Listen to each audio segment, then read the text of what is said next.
Hey, what's going on, guys? I hope you're all doing well. So we might have finally seen the New York Giants, New York Jets rivalry get reignited again if this happens. So I just happen to been catching up on all things sports in the football world. Todd Bowles is projected to do head coach interviews with four teams. Now, the one that interests me the most is the Giants, but he's also supposed to go to the Vikings, the Bears, and lastly, the Jaguars. So let's say he does want to go back to his roots, right? Because he's from Elizabeth, New Jersey. Um, I would imagine, based on kind of hearing the experience, obviously the front office situation, all that aside, he loved his experience being with the Jets. He gets to go right back to the same stadium and kind of build things back in his vision again, hopefully in a much better manner this go around. Um, but that might be one of the two best situations. So essentially, out of all four of those teams, you have the Jaguars and the Bears, who have the two rookie quarterbacks they just picked. Of course, Trevor Lawrence is probably going to be the highlight there. But if he really wants to go with like the super athletic, mobile Justin Fields and kind of mold around that, he can do that as well. Ultimately, I want to say he would probably land with the Jaguars, but there's something telling me that the Giants could potentially have a very good chance of landing Todd Bowles. And it would be really interesting, even though we only really see the Giants in the preseason, or I think it's about every 4 years in the regular season, aside from if we ever get back to the playoffs and maybe catch them there. Um, but it will make things a lot more interesting. You're going to have a direct rivalry between Todd Bowles and head coach as two defensive specializing backgrounds. Um, and then, of course, we've had Todd Bowles with the Jets before, so there's going to be a lot of immediate comparisons between rookie seasons again. Head coach Robert Saleh not having the best rookie season itself, but us fully committing to a rebuild, whereas Todd Bowles before hasn't necessarily had the same luxury.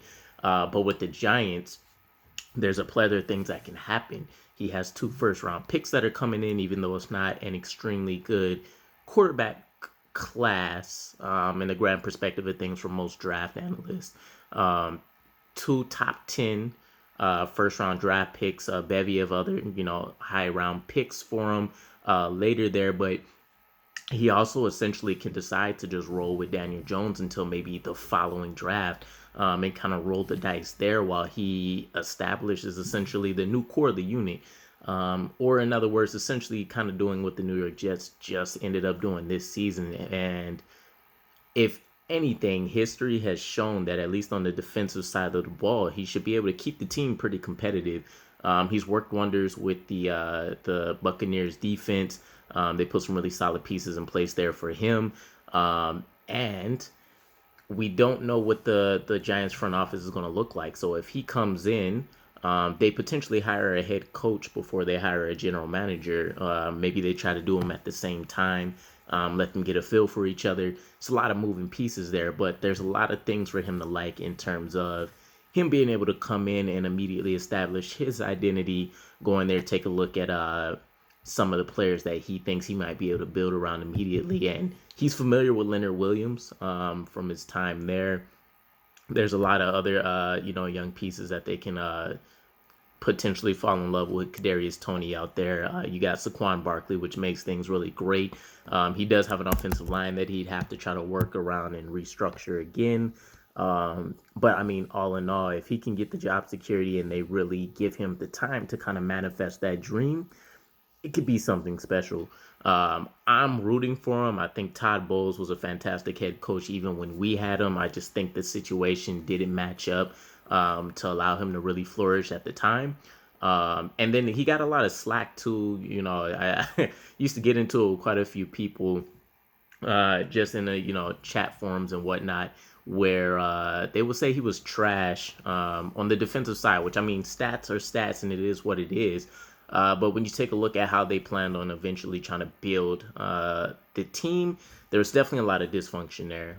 It wasn't set up to be as helpful as what we've seen between Robert Saleh and Joe Douglas at the moment. But let me know what your guys' thoughts are. I would love to see Todd Bowles in New York with Robert Saleh. Maybe we'll see them link up and do some events outside of the job or something like that. But I just think it'd be a boon for New York as a whole. I'm just kind of taking a look at a macro perspective of things.